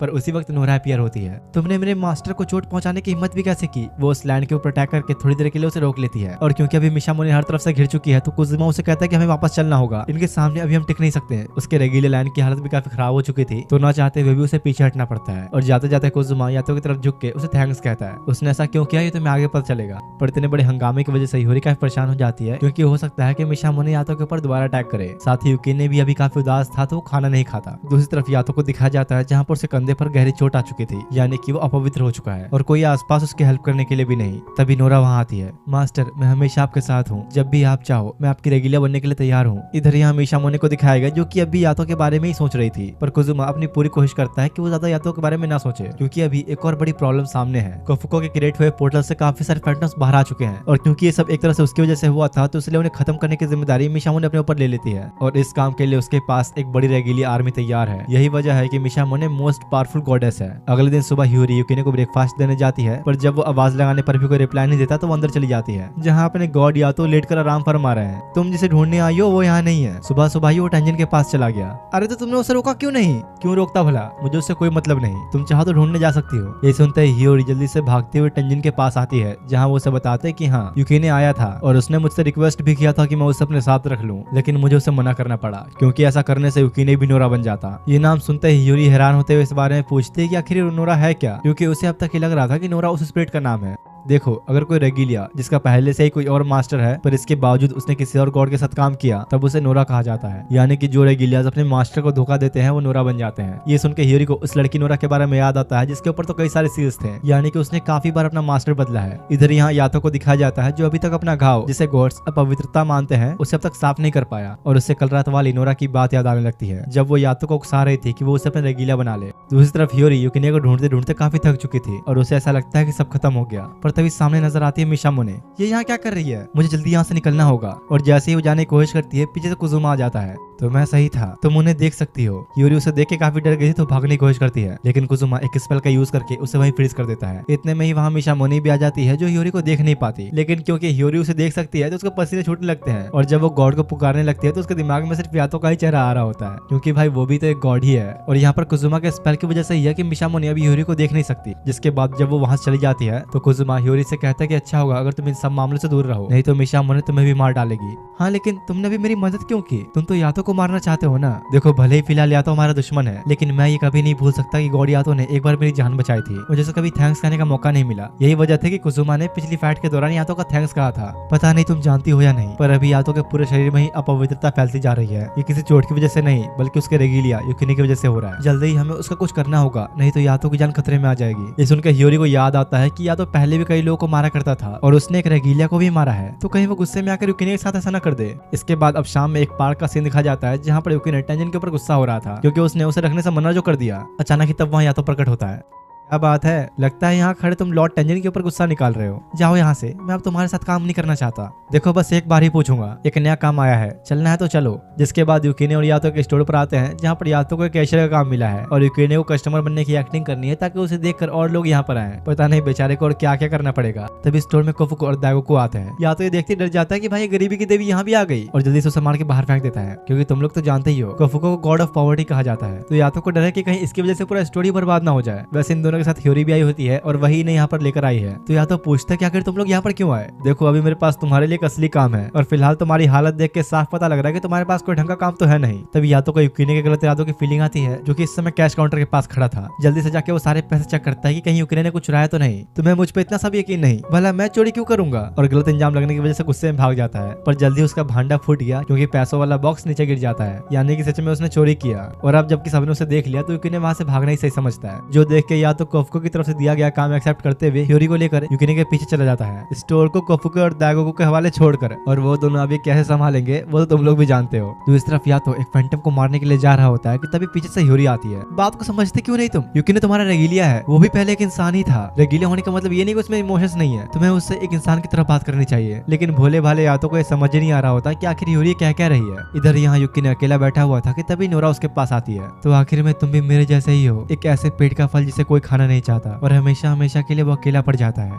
इतने में यातो भी वहाँ पहुंच गया और पूछता है कि नोरा आखिर तुम यहाँ पर क्या कर रही हो? मास्टर आप जब चाहे मेरा यूज कर सकते हैं, आपको इस फालतू से रेगिलिया के ऊपर टाइम वेस्ट नहीं करना चाहिए। सुनो यूकिने, तुमने नोरा से जो कुछ भी सुना उस पर ध्यान मत दो, आप चुपचाप आओ और मेरी मदद करो। जिसके बाद या तो यूकिने को अपनी स्वॉर्ड में ट्रांसफॉर्म करके ऊपर उड़ रहे फैंटम की तरफ पॉइंट करते हुए अटैक करता है, लेकिन हुआ यहाँ पर बिल्कुल उल्टा। या तो उसे मार नहीं पाता क्योंकि यूकिने ही उसके साथ नहीं देना चाहता। आखिर तुम कर क्या रहे हो? ऐसे हम मारे जाएंगे। और इतने में ही वो फैंटम उड़ते हुए आके यातो को खाने की कोशिश करता है, जिस वजह से यातो पूरी तरह जख्मी हो जाता है। चलो ठीक है यूकिने, अगर तुम मेरी मदद नहीं करना चाहते तो कोई बात नहीं। और वो एक बोतल निकालता है जिसके अंदर काफी सारा होली वाटर था जो यातो ने श्राइन से भरा था, और अपनी स्वॉर्ड के ऊपर वो पानी डालता है और फिर इसके अगले ही पल यातो ने उस फैंटम के टुकड़े टुकड़े कर दिए होते हैं। साइड में जहाँ नोरा खड़ी सब देख रही थी, वहीं पर एक अनजान इंसान आके उसे कहता है तो आखिर में उसने तुम्हें फिर से एक बार ठुकरा दिया स्कारलेट। इतने सालों तक साथ रहने के बाद भी उसके इस बात से ये पता चलता है कि नोरा का रियल नेम स्कारलेट है। जिसके बाद अब रात का सीन दिखाया जाता है जहाँ पर ह्यूरी को यूकिने का रूम खाली देख के कुजुमा की बात याद आती है। तुम्हें कुछ करना ही होगा, अगर यूकिने गॉड यातो के साथ नहीं रहा तो उसकी वजह से वो आज नहीं तो कल मारे जाएंगे। जिसके बाद अगले दिन का सीन दिखाया जाता है जहाँ पर ह्यूरी अभी भी कुजुमा की बातों को ही सोच कर परेशान हो रही थी कि पता नहीं अब यातो का क्या होगा। और देखो नाम लिया शैतान हाजिर, वो अजीब सा पोज देते हुए सीधा लेडीज वॉशरूम में ही घुस गया। तो अच्छी खासी धुलाई भी होती है बेचारे की, और साथ ही यूकिने भी ह्यूरी के पीछे पीछे वहाँ आ गया था तो उसे भी खर्चा पानी मिल जाता है। मेरी क्या गलती यार, मैं तो अपने क्लाइंट से मिलने आया था। अच्छा तो कहाँ है वो? या तो लात मार के एक वॉशरूम का दरवाजा खोलता है जहाँ अंदर उसका क्लाइंट मुन्नाबू बैठा हुआ था और क्योंकि भाई वो भी एक गर्ल्स वॉशरूम में आके बैठा है तो ह्यूरी उसे भी अच्छे से धो देती है। उनके पूछने पर मनाबू ने बताता है कि दरअसल मेरे क्लास में काफी सारे बच्चे मुझे हर वक्त बुली करते रहते हैं, वो लोग अभी भी मुझे ही ढूंढ रहे होंगे, इसलिए मैं यहाँ पर आके छुप गया था। मुझे नहीं पता कि ये सब मेरे साथ ही क्यों हो रहा है, वो सब मुझसे ही इतनी नफरत क्यों करते हैं। मनाबू की सब बातें सुनकर यूकिने को गुस्सा आता है कि आखिर ये लड़का इतना कमजोर क्यों है, खुद के लिए लड़ भी नहीं सकता। तुम उसे कमजोर समझना बंद करो, वो भी बिल्कुल तुम्हारी ही तरह है, तुम मुझे भला इसके साथ कैसे कंपेयर कर सकते हो। और यातो से गुस्सा होकर वहां से चला जाता है। मनाबू ये लो तुम्हारे लिए, अगर तुम्हें भी यूकिने की तरह गुस्सा आ रहा है तो उसे दबाओ मत। और या तो उसके कान में धीरे से कोई बात कहता है, चिंता मत करो, थोड़ी देर में पता लग जाएगा कि यातो ने आखिर मनाबू को क्या दिया। तुम पागल वागल हो गए हो क्या, तुमने उसे वो क्यों दे दिया, क्या ही फर्क पड़ता है। वैसे भी ये सब अब उसके ऊपर डिपेंड करता है कि वो उसका इस्तेमाल करेगा या नहीं। दूसरी तरफ यूकिने को दिखा जाता है जो कि क्लासरूम के अंदर आया हुआ था और वहां पर एक यूनिफॉर्म को पहन के सोचता है, काश अगर मैं आज जिंदा होता तो सब बच्चों की तरह स्कूल आ रहा होता और क्लासरूम के अंदर ही बैठ के अपने पुराने दिनों को याद करने के लिए एक स्टूडेंट का होमवर्क करने लगता है। इतने में बाहर से बाकी स्टूडेंट्स भी आ जाते हैं, जो देख के यूकिने जल्दी से जाकर टेबल के नीचे छुप जाता है। अरे मैं छुप क्यों रहा हूँ, मुझे तो कोई देख ही नहीं सकता। जिसके बाद वो उठकर सारे बच्चों को देखता है कि वो लोग आपस में किस तरह मस्ती और बातें कर रहे हैं। उसे भी एक ऐसी जिंदगी जीनी थी। इधर मनाबू को दिखाया जाता है जिसके यूनिफॉर्म को किसी ने डस्टबिन में डाल दिया था और वो उदास खड़ा बस यही सोचता है कि आखिर मेरे साथ ही सब क्यों हो रहा है, मैंने किसी का क्या ही बिगाड़ दिया। इधर मनाबू के नेगेटिव ऑरा की वजह से एक फैंटम उसके पास आके उसे मैनिपुलेट करने की कोशिश करता है। अगर तुम्हें वो लोग पसंद नहीं तो उन्हें मार दो, उन्होंने तुम्हारे साथ बुरा किया है, उन्हें जीने का कोई हक नहीं। दूसरी तरफ मीशा मोने को दिखाया जाता है जो कि कोफिको के पास आई होती है उसके बनाए पोर्टल्स को बंद करके और उससे आगे खुलने वाले पोर्टल्स की इन्फॉर्मेशन लेती है, क्योंकि कोफुको ने उस दिन लड़ाई के वक्त एक नहीं बहुत सारे पोर्टल्स खोल दिए थे। हो सकता है कि तुम ये सारे पोर्टल्स जानबूझ के खोल रही हो ताकि मैं इन्हें बंद करने में बिजी रहूं और या तो बचा रहे। देखो साफ सीधी बात है, तुम्हारे रेगिलिया के साथ जो भी हुआ मुझे उससे कोई फर्क नहीं पड़ता, बस इतना याद रखना कि अगर या तो कुछ भी हुआ तो तुम नहीं बचोगी। जो सुनकर मीशा मोने ज्यादा बहस न करते हुए चुपचाप वहां चली जाती है। दाइगो को ये देख के कोफुको की बड़ी तारीफ करता है क्योंकि भाई पहली बार किसी ने गॉड ऑफ पनिशमेंट को धमकी दी है। इधर यहाँ हियोरी छुट्टी होने के बाद पूरे स्कूल में यातो को ही ढूंढ रही होती है। थोड़ी देर बाद आखिर में जब उसे यादव मिलता है तो वो उससे पूछती है कि अगर तुम यहाँ पर हो तो यूकिने कहाँ है। देखो बात यह है कि यूकिने अभी उस एज में है जहाँ पर वो और बच्चों की तरह जिंदगी जीना चाहता है, पर उसे ये बात अच्छी तरह से समझनी होगी कि अब ऐसा कुछ नहीं हो सकता, उसे बाकी के बच्चों पर ध्यान नहीं देना चाहिए। इधर यहाँ यूकिने प्लेग्राउंड में आके कुछ बच्चों को खेलते हुए देख रहा होता है। आखिर ये सब क्यों, क्या मेरा जीने का कोई हक नहीं था। दूसरी तरफ मनाबू उस लड़के के पास पहुंचता है जो उसे सबसे ज्यादा बुली किया करता था और उसे एक ब्लेड दे देता है। ये वही चीज है जो यातो ने उसे दी थी और कहा था कि अगर तुम्हें सही में उन लोगों से छुटकारा पाना है तो इसका यूज करो और एक उसे भी दे देना ताकि लड़ाई बराबरी की हो। मनाबू गुस्से में फाइट के लिए बिल्कुल तैयार होता है और इस वक्त तो फैंटम भी उसके साथ ही मौजूद होता है जो कि उसे लगातार मैनिपुलेट कर रहा था, जिस वजह से मनाबू उस लड़के को मारने के लिए बिल्कुल तैयार खड़ा होता है। लेकिन यातो ने उसे एक और बात कही थी कि अगर तुमने उसे मार दिया तो अपने अंदर की इंसानियत खो बैठोगे। उसकी ये बात याद करते ही मनाबू खुद को कंट्रोल करते हुए ब्लेड छोड़ देता है। और तो और अपने गॉड भाई साहब ऊपर से सब होते हुए देख भी रहे थे। बैकअप के लिए उसके पास होली वाटर भी था ताकि कुछ गड़बड़ ना हो। तो अब शायद समझ गए होगे तुम अपने लिए हमेशा लड़ना सीखो और दोस्ती उनसे ही करो जो तुम्हारे काम आए। और मनाबू वहां से चला जाता है। साथ ही हमें यह भी पता चलता है कि या तो काफी बीमार है, उसकी हालत काफी खराब होती जा रही है। दूसरी तरफ यूकी स्कूल के अंदर ही बैठ के रो रहा होता है क्योंकि उसे आम बच्चों की तरह ही जिंदगी जीना है। मुझे भी जिंदा रहना है, मैं एक रेगुलर नहीं बन सकता। और गुस्से में एक बैट को लेकर क्लासरूम की सारी खिड़कियों को तोड़ने लग जाता है। उसके सब करने की वजह से या तो जमीन पर गिर जाता है और उसके पूरे शरीर पर अपवित्रता फैलने लगती है। अब मैं क्या करूं, इसे कैसे संभालूं। तभी ह्यूरी को यातो की बात याद आती है जहाँ पर उसने बोला था कि अगर मुझे कुछ भी हो तो सबसे पहले उन दोनों के पास जाना।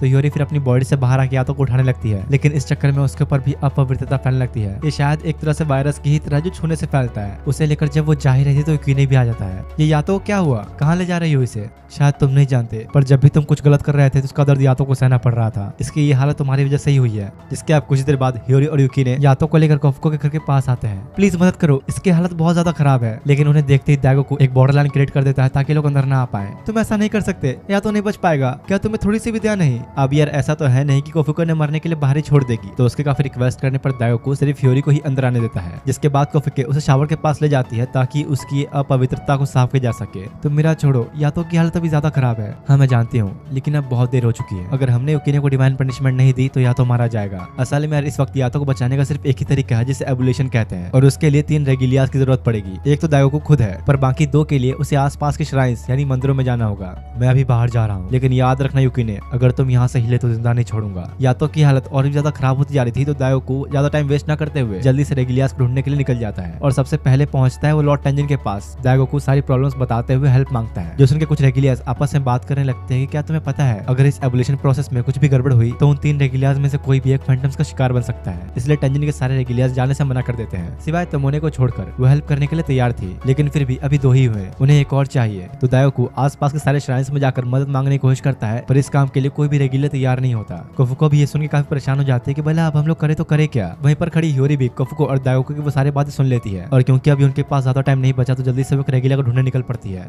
अब क्या करें, क्या मुझे नोरा की हेल्प लेनी चाहिए? नहीं नहीं, ऐसा नहीं कर सकते। अगर नोरा को ये बात पता लगी तो गुस्से में वो युकिने को ही मार डालेगी। और अब यार शायद तुम लोग भी समझ ही गए होगे कि ह्यूरी किसके पास जाने वाली है, कोई और नहीं बल्कि मिशामोने का रेगिलिया कुजुमा। तो इसलिए अब ह्यूरी मिशामोने के श्राइन के पास जाकर कुजुमा को पुकारने लगती है, लेकिन वो अंदर इस वक्त काफी सारे रेगिलियास के साथ एक मीटिंग में बैठा होता है। एक सर्वेंट आके उसे बताती है कि बाहर कोई लड़की खड़ी काफी देर से तुम्हें ही आवाज लगा रही है। कुजुमा को समझ आ गया कि जरूर ह्यूरी ही होगी और चुपके से बाहर जाके सबसे पहले उसका मुंह बंद करता है। दूसरी तरफ यहाँ दायो को हर जगह कोशिश करके आ चुका था पर उसे कोई भी रेगिलिया नहीं मिला। तो मोने हाथों के पास बैठी उसे कहते चिंता मत करो, बस थोड़ी देर और सह लो। और अब क्योंकि वो लोग कुछ नहीं कर सकते तो युकिने वहां से जाने लगता है, पर तभी उसके सामने कुजुमा आ गया। दायोको को लगता है कि जरूर ये यातो को मारने ही यहाँ पर आया है। देखो जैसा तुम सोच रहे हो वैसा कुछ नहीं है, अभी मैं यहाँ यातो की हेल्प करने के लिए आया हूँ। ह्यूरी ही मुझे यहाँ लेकर आई है। इसकी हालत तो काफी क्रिटिकल है, या तो मेरी बात मानो, तुम्हें युकिने को अभी मारना होगा। लेकिन या तो ये करने से मना कर देता है। तो अब इस सबके पास सिर्फ एक ही रास्ता बचता है और वो ये कि युकिने ने जो बुरी चीजें की हैं वो खुद ये सब कन्फेस कर ले। देखो तुम लोग मेरी तरफ मत देखो, मैंने कुछ गलत नहीं किया। ऐसा है तो जरा एक बार अपनी शर्ट तो उतारो। अब दागोको की बात तो टाल नहीं सकता तो अपनी शर्ट उतार देता है और उसकी पीठ पर काफी सारे फैंटम्स के आइज बने होते हैं। असल में युकिने ने जो सारे बुरे काम किए उसकी वजह से वो धीरे धीरे खुद ही एक फैंटम बनता जा रहा है, जो देख के तीनों ही ये फैसला करते हैं कि अब हमें जल्दी करना होगा, इससे पहले कि यातो को और ज्यादा तकलीफ पहुंचे। इसके बाद दागोको, कुजुमा और तोमोने तीनों ही मिलकर युकिने के आसपास आकर एक ट्रायंगल फॉर्मेशन क्रिएट करते हैं और एबोल्यूशन प्रोसेस स्टार्ट हो जाता है। और बस कुछ ही सेकंड्स में युकिने को इतना दर्द पहुंचने लगता है कि वो जोर जोर से चिल्लाने लग गया।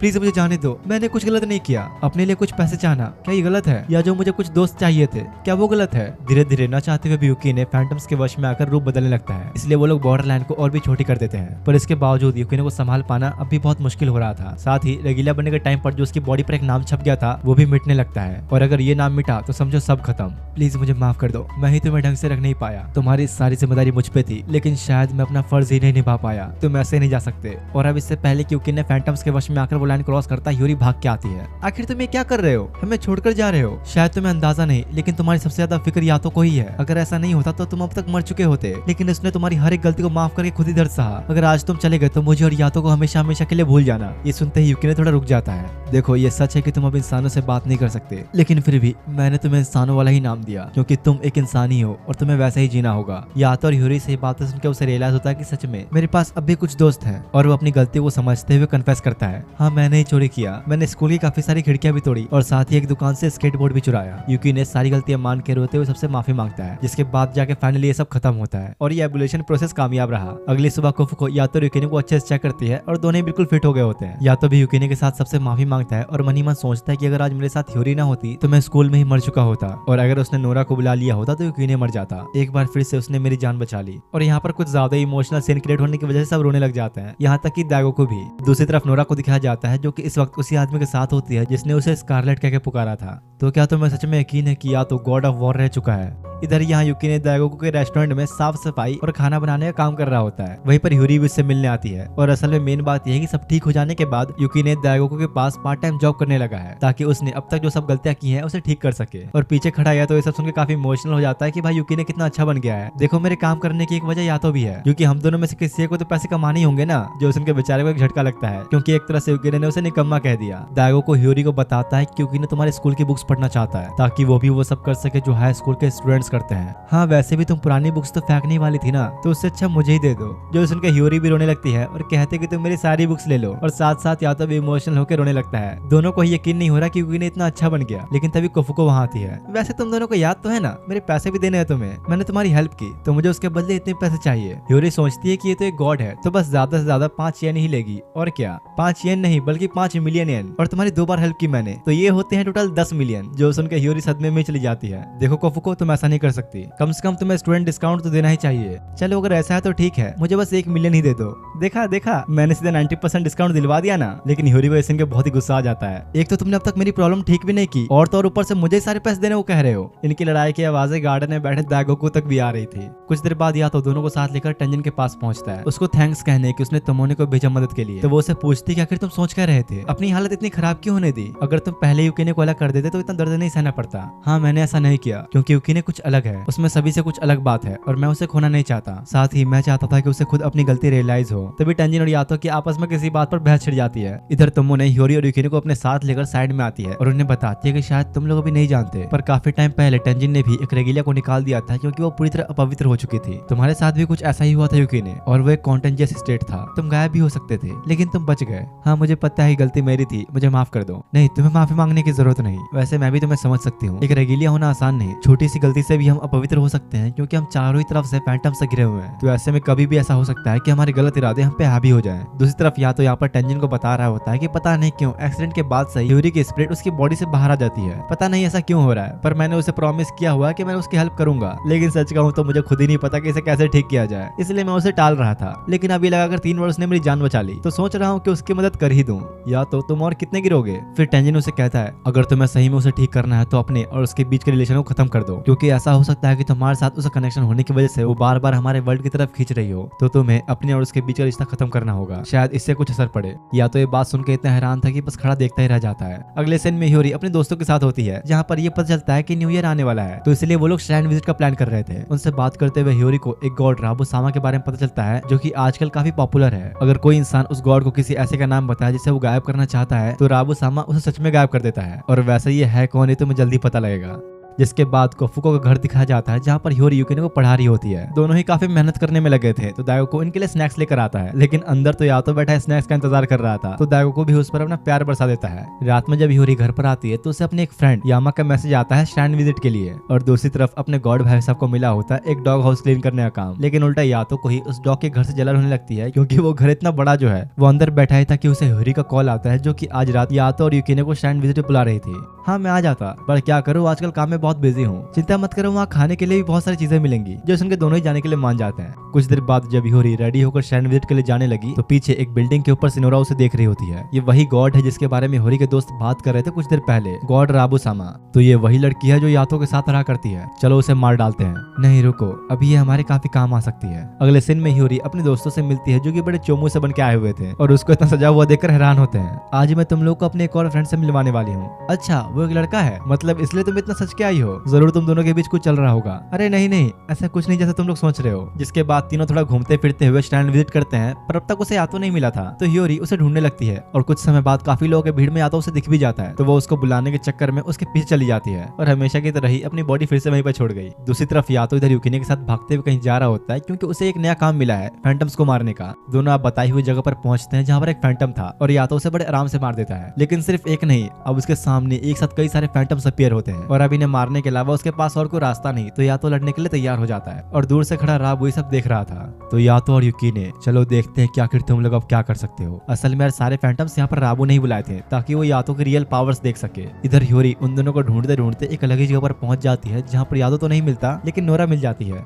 तुम आखिर यहाँ पर क्या कर रही हो? ताकि मैं तुम्हें खत्म कर सकूं, एक हाफ फैंटम को। और तभी नोरा कुछ फैंटम डॉग्स को ह्यूरी के पीछे छोड़ देती है। उसे कुछ समझ नहीं आता कि आखिर नोरा ऐसा क्यों कर रही है, और किसी तरह उन डॉग्स से बचते बचाते हुए भागने लगती है। आखिर तुम ये सब क्यों कर रही हो? बस मैं तुम्हें पसंद नहीं करती, इसलिए। उनसे बचते बचाते हुए ह्यूरी एक बिल्डिंग के ऊपर पहुंच जाती है, लेकिन अभी वो काफी थक चुकी थी, उसमें भागने की और हिम्मत नहीं होती। वो डॉग्स उस पर अटैक करने ही वाले थे कि सूरज उग जाता है, और उसकी रोशनी की वजह से सबके सब एक साथ गायब हो जाते हैं। तो प्यारी ह्यूरी, अगर तुम बस इनसे ही डर गई तो मैं बता दूं कि आगे और भी बहुत कुछ होने वाला है, क्योंकि अब गॉड राबू सामा आ चुके हैं। अगर उनसे विश मांगी जाए तो राबू सामा किसी को भी खत्म कर सकते हैं, चाहे वो इंसान हो, फैंटम हो, या भले एक गॉड क्यों ना हो। और असलियत तो ये है कि राबू सिर्फ और सिर्फ यातो को मारने के लिए ही फार शोर से यहाँ पर आया है। उससे ये सब बातें सुनकर ह्यूरी बहुत हैरान होती है। मेरी बात मान लो, तुम बार बार इस दुनिया में आना बंद करो, तुम्हारी वजह से ही यातो कमजोर पड़ता जा रहा है। दूसरी तरफ यातो यहाँ पर लगातार फैंटम्स को मारने में लगा था, लेकिन वो फिर भी खत्म ही नहीं हो रहे थे। अब और नहीं, अब हम टाइम वेस्ट नहीं कर सकते, चलो यूकिने इसे एक बार में खत्म करे। और वो ऐसा करता भी है, एक झटके में ही उन सबको खत्म कर डालता है, और सब कुछ निपट जाने पर जल्दी से भाग के ह्यूरी के पास जाता है। तो क्या गॉड ऑफ वॉर में बस इतनी ही ताकत है? या तो तुम तो बड़े ही कमजोर निकले। कुछ देर बाद अब जब दोनों ह्यूरी से मिलने आते हैं, तो देर से आने के लिए उसे माफी मांगते हैं। हाँ पर लेकिन आखिर तुम हो कौन? मैं तुम्हें नहीं जानती। इसके बाद अब काफी सालों पहले का सीन दिखाया जाता है, जहाँ पर राबू और एक और गॉड दोनों ही मिलकर काफी सारा खून खराबा करके लोगों की जान ले रहे थे। उन दोनों ने ही कुछ मिनटों के अंदर ही सबको मार डाला, और राबू के साथ यहाँ पर दूसरा गॉड और कोई नहीं बल्कि यातो था। अब प्रेजेंट का सीन दिखाया जाता है, जहाँ पर राबू ने गुस्से में आकर कई सारे लोगों को जान से मार डाला था। मैं अभी भी इस बात पर यकीन नहीं कर पा रहा कि यातो ऐसा बन चुका है। राबू अपनी रेगिलियर नोरा का इस्तेमाल कर रहा है, जिसे उसने नाम दिया है नोरा ही में, और उसे इतने सारे लोगों को मारते हुए एक आदमी ने देख लिया था, तो राबू उसे भी जिंदा नहीं छोड़ता। जिसके बाद यूकिने और यातो को दिखाया जाता है, जो कि अभी कोफुका के घर में ही रह रहे हैं। यातो, क्या तुम चिल्लाना बंद कर सकते हो? मुझे पढ़ाई करनी है। पर यार ऐसा कैसे हो सकता है? उसे तुम्हारे बारे में सब याद है, पर मेरे बारे में भूल चुकी है। और तभी वापस से कुछ देर पहले का सीन दिखाया जाता है, जहाँ पर ह्यूरी यूकिने से पूछती है कि भला तुम्हारे साथ ये कौन है? अरे पागल, मजाक करना तो मेरा काम है, और तुम मुझसे ही मजाक कर रही हो। असल में बात यह है कि ह्यूरी को यूकिने तो अच्छे से याद है, पर वो यातो के बारे में सब भूल चुकी है। और ये सुन के यातो के तो होश ही उड़ जाते हैं। इधर प्रेजेंट में युकी ने उसे कहता है कि तुम इतना टेंशन क्यों ले रहे हो सकता है कि उसे कोई बीमारी हुई होगी, इसलिए वो शायद से कुछ समय के लिए तुम्हें भूल गई है। पर यातो शांत बैठने वाला थोड़ी था। वो डिसाइड करता है कि मैं फिर से ह्योरी को पहले जैसा करके ही रहूंगा। जिसके बाद अगले दिन यातो युकिने के साथ ह्योरी को लेकर उसी रोड पर आता है जहाँ वो लोग पहली बार मिले थे। तो याद है ना तुम्हें वो दिन हम लोगों ने यहाँ पर उस बिल्ली मिलॉर्ड को देखा था और मुझे बचाने के चक्कर में तुम्हारी बस से टक्कर हो गई थी। ये देखो मिलॉर्ड कुछ ऐसी दिखती है। अरे वाह मिस्टर यातो, आपकी ड्राइंग तो बहुत ही अच्छी है। बेचारा काफी कोशिश करने में लगा होता है, पर ह्योरी को कुछ भी याद नहीं आता और वो अब घर जाने ही लगती है कि यातो उसका हाथ पकड़े कहता है चाहे कुछ हो जाए मैं तुम्हारी मेमोरीज वापस ला के ही रहूंगा। जिसके बाद अब शाम का सीन दिखाया जाता है जहाँ पर यातो ह्योरी की मेमोरीज वापस लाने के लिए काफी सारी ड्राइंग्स बनाने में लग गया है और युकिने से पूछता है कि क्या तुम मेरी मदद नहीं करोगे। नहीं रहने दो, इन बेकार की ड्राइंग से भला क्या ही याद आएगा उसे, फालतू ये सब मैं नहीं कर रहा। दूसरी तरफ ह्योरी नहाते हुए यही सोच रही होती है कि आखिर ये मिस्टर यातो है कौन और भला वो मुझे कैसे जानते हैं। इधर यहाँ काफी देर तक मेहनत करने के बाद यातो ने काफी सारी ड्राइंग्स बना लिए होते हैं। चलो चले, अगर उसने ये सब देख लिया तो जरूर मैं उसे याद आ ही जाऊंगा। युकिने के साथ वो ह्योरी के घर जा ही रहा होता है कि रास्ते में नोरा मिलती है। तो कैसे हैं आप? गॉड यातो, मुझे लगा ही था ये सब तुमने ही किया है ना। हाँ सही कहा, मैंने ही उसकी मेमोरीज मिटा दी। वैसे भी तुम्हें भूलना तो बहुत ही आसान है और मैं चाहती हूँ कि तुम अपने असली रूप को पहचानो। याद करो कि आखिर तुम कौन थे। या तो उसकी बातों में आकर पुरानी चीजें याद करने ही लगता है क्योंकि उसे रोक लेता है। तो इस बार तुम्हारा क्या प्लान है? ह्योरी के साथ क्या करना चाहती हो तुम? कुछ नहीं, बस मैं चाहती हूँ कि तुम हमसे मिलने आओ। और तभी राबू वहाँ आके नोरा को एक वेपन में कन्वर्ट कर लेता है। ये क्या राबू, तुम जिंदा हो? हाँ कुछ ऐसा ही समझ लो। वैसे भी तुमसे मिले काफी समय हो चुका है। और एकदम से ही यातो पर अटैक कर देता है। दोनों के ही बीच फाइट शुरू हो जाती है, लेकिन ये साफ दिख रहा था कि यातो राबू के सामने काफी कमजोर पड़ रहा है। जरा तुम अपने आप को देखो, तुम्हारी असली ताकत ये नहीं है। याद करो खुद को, आखिर तुम थे कौन? ये सुनते ही यातो फिर से उसके बातों में ही आने लग रहा था कि युकी ने उसे टोक के होश में लाता है। धीरे धीरे उन दोनों की लड़ाई से आसपास का माहौल बदलने लगता है, जो चीज मिशामुने और टेंजिन भी फील कर पा रहे थे कि जरूर कुछ तो गड़बड़ हो रही है। दूसरी तरफ यहाँ युकी ने राबू के सामने कमजोर पड़ चुका था और ज्यादा लड़ने की उसमें ताकत नहीं बचती। तो यातो उसे रियल फॉर्म में वापस ले आता है। शायद तुमने सही कहा था फुरोहिमे, ये अब वो पुराना यातो नहीं रहा जिसे मैं जानता था। दरअसल यार फुरोहिमे वो नाम है जो राबू ने नोरा को दिया है। जिसके बाद वो भी अपने रियल फॉर्म में आ गई और यातो से कहती है ये मेरा वादा है तुमसे, अगर तुमने राबू को हरा दिया तो मैं ह्योरी की मेमोरीज वापस कर दूंगी। और इतना कहकर दोनों ही वहां से चले जाते हैं। जिसके बाद शाम का वक्त दिखाया जाता है जहाँ पर कुजुमा कोफ्को के घर आया हुआ था आज जो मौसम में बदलाव हुआ था वो बताने के लिए। और जब उसे इन लोगों से पता चलता है कि सब राबू ने किया था तो वो कहता है कि मुझे कुछ अजीब फीलिंग आ ही रही थी, यकीन नहीं हो रहा कि वो सच में वापस आ गया। तो युकी ने पूछता है कि आखिर ये राबू है कौन? दरअसल उसे गॉड ऑफ कैलेमिटी कहा जाता है। पहले तो वो इंसान ही था और एक जासूस के लिए काम किया करता था, लोगों को जान से मारने का काम। लेकिन उसके मरने के बाद भी एक मशहूर किलर होने की वजह से उसका डर लोगों के अंदर बैठा हुआ था। शायद यही एक वजह थी कि वो गॉड बन गया, एक इविल गॉड। राबू ने लोगों के विशेष पर फैंटम्स, इंसान और यहाँ तक कि गॉड्स को भी मारा है। तो आखिर उस जैसे को ह्योरी से क्या लेना देना? हाँ तुम नहीं जानते, पर राबू एक समय पर यातो का दोस्त हुआ करता था। हाँ, और मैंने तो ये तक सुना है कि उन दोनों ने साथ में जंग भी लड़ी थी। या तो दोस्त था उसका, मतलब कि उसने इंसानों की भी जान ली हुई है। हाँ सही कहा, और ये बात मैंने ह्योरी को भी बताई थी, पर उसने फिर भी कभी यातो का साथ नहीं छोड़ा, क्योंकि शायद वो जानती है कि यातो अब पहले जैसा नहीं रहा। अगर ऐसी बात है तो कुछ भी करके मुझे उसकी मेमोरीज वापस लानी ही होगी। दूसरी तरफ यातो की बात सुनकर टेंजिन कहता है ये तो बहुत अच्छी बात है ना, मैंने तुम्हें ये तो बताया ही था कि वो तुम्हारी वजह से ही अपनी बॉडी से बार बार बाहर आकर इस वर्ल्ड में आ रही थी। तो ये तो अच्छी बात है कि अब उसके साथ ऐसा नहीं होगा, तुम्हें उसके साथ अब अपने कनेक्शन तोड़ने होंगे। और या तो इस बार भी उसकी बात का कोई जवाब न देते हुए चुपचाप वहां से चला जाता है। थोड़ी देर बाद जब वो घर आया तो युकिनो से कहता है मुझे तुमसे ह्योरी की मेमोरीज के बारे में कुछ बात करनी है। नहीं अब रहने दो, भूल जाओ उसे, ह्योरी और उसकी यादें दोनों को भूल जाओ, वही अच्छा रहेगा। युकिने को ये उम्मीद नहीं थी कि या तो हार मान लेगा, इसलिए वो नाराज हो गया था और सोचता है कि आखिर अब इसे क्या हुआ, कल तक तो ये बड़े जोश में था। अगले दिन जब ह्योरी स्कूल में होती है तो अपने नोटबुक के अंदर उसने यातो की ड्राइंग देखी और सोचती है कि क्या सच में मैं इसे जानती हूँ? अगर ऐसा है तो मुझे कुछ याद क्यों नहीं आ रहा। इतने में उसे युकिने का मैसेज आता है जिसने उसे आज पार्क में मिलने के लिए बुलाया है। इसके बाद शाम के टाइम ह्योरी युकिने की बताई हुई जगह पर बैठकर उसका इंतजार कर ही रही होती है कि तभी वो एक पिक्चर बुक लेकर उसके पास आता है। चलो आज मैं तुम्हें कुछ कहानियां सुनाता हूँ। इस बुक के अंदर उन सारे इंसिडेंट्स की ड्राइंग बनी हुई थी जो या तो ह्योरी और युकिने के साथ हुआ था। तो वो सारी पिक्चर्स दिखाते हुए उसके पीछे की कहानियां बताने लगता है। और ये बात या तो को भी पता चल चुकी थी कि युकी ने फिर से ह्योरी से मिलने गया है। नोरा उसके पास आती है। अब भला तुम यहाँ क्यों आई हो? क्या तुम्हें ह्योरी की मेमोरीज नहीं चाहिए जो मैंने उससे ले ली? दूसरी तरफ युकी ने उसे पूरी कहानी बताकर कहता है तो ये थी अब तक की हम तीनों की जर्नी, तुम, मैं और यातो। हाँ लेकिन मुझे माफ करना, मुझे अभी भी उसके बारे में कुछ याद नहीं आ रहा, पर वैसे ये कहानी अच्छी थी, ऐसा लग रहा था कि हम अच्छे दोस्त हैं। तुम ये बुक मुझे दे दो, शायद मुझे कुछ याद आ जाए। और जैसे ही ह्योरी ने बुक अपने हाथ में ली उससे पूछते कि आखिर आप कौन, क्या ये बुक आपकी है? मतलब कि वो अब युकिने के बारे में भी भूल चुकी है, जिससे युकिने बहुत हैरान होता है और बिना कुछ बोले बुक वहीं पर छोड़ के चला जाता है। और इधर यहाँ यातो को भी युकिने के इमोशंस फील हो जाते हैं। तो वो नोरा से पूछता है कि आखिर अब तुमने क्या किया।